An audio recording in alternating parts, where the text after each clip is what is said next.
Hello, and welcome to Commentary by MP Orange. When I was a child growing up in Louisiana in the early 80s, I actually lived on the street that was quite diverse with a mix of black and white people. My earliest memory is going next door where two little black twins lived. I think I was about four. Uh, they had the greatest, sweetest mom, always making us pancakes with carrot syrup.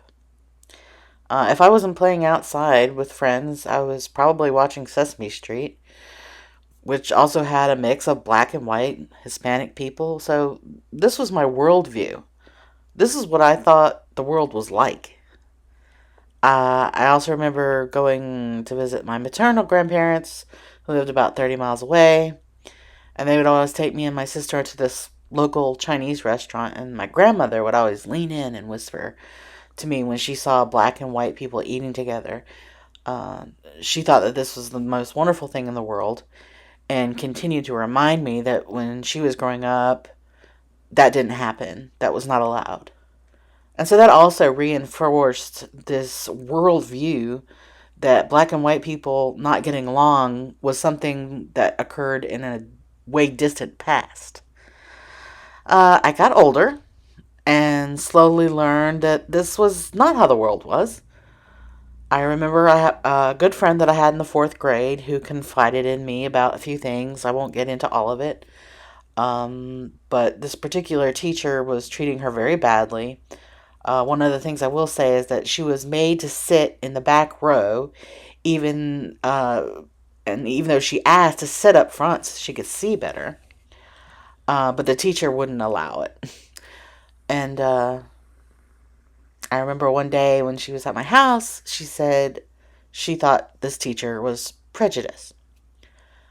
I had never heard this word before. I just asked her, "What is prejudice?" And she replied, "It's when someone doesn't like someone because they are black."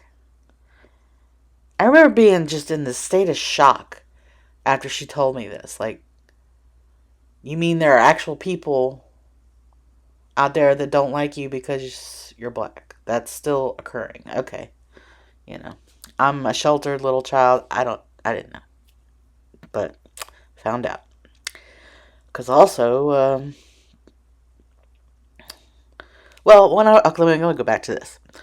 Also, when I was growing up, I had an ancestor who I just heard about, through family, who was an architect for a few buildings in the French Quarter.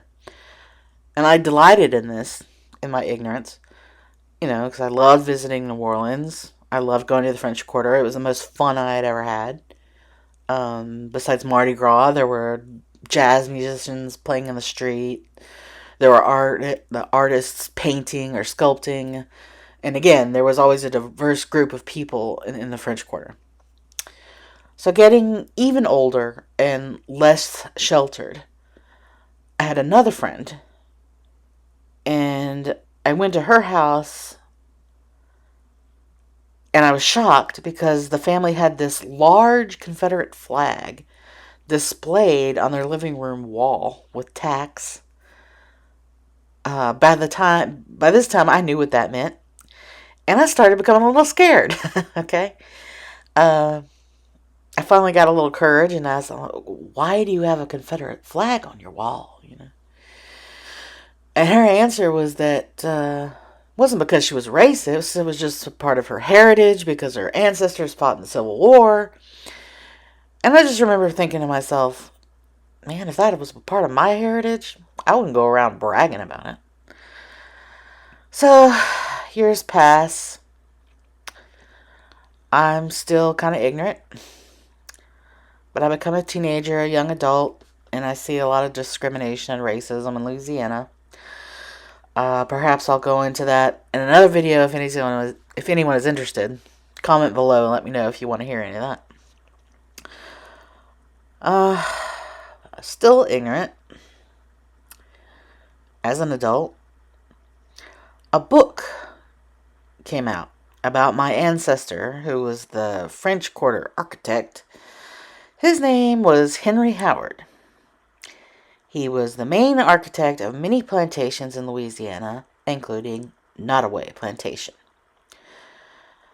So at this point, I'd like to take this opportunity to say, fuck Henry Howard, fuck my heritage, and I am glad that this evil fucking plantation has burned.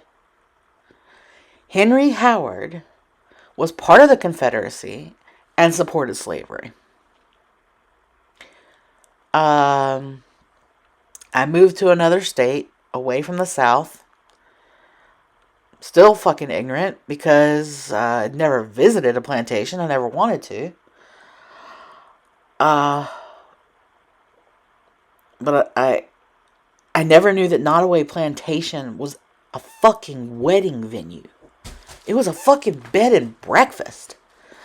I finally, on a lot of research and looking through YouTube, I came across a YouTube page and found this footage of someone taking the Nottoway Plantation tour. And here it is. He had the most in this region, and that's because when he purchased a slave, if the slave had a wife and children, he'd buy the whole family so that they would never be separated. And so that was good for them. And then in the village, he built a cottage for each of those families so they didn't have to share with multiple families and squeeze into one space. So that was good too.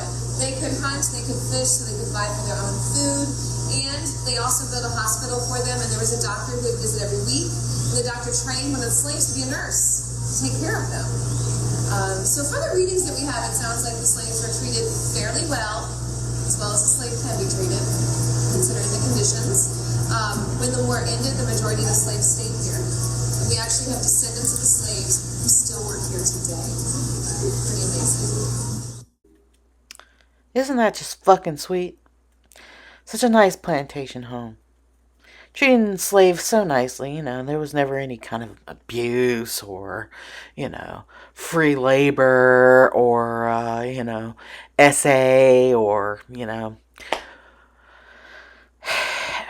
lynchings or anything like that. I'm sure that just fucking never occurred there. But anyway, I'd like to thank One Mike History, who included Henry Howard in the history of Nottoway. I'll put a link below. I hope more people will call out this evil man because he was a part of the history of this plantation. Say, fuck Henry Howard. And I'll end this with a little help from Sister Rosetta Tharpe.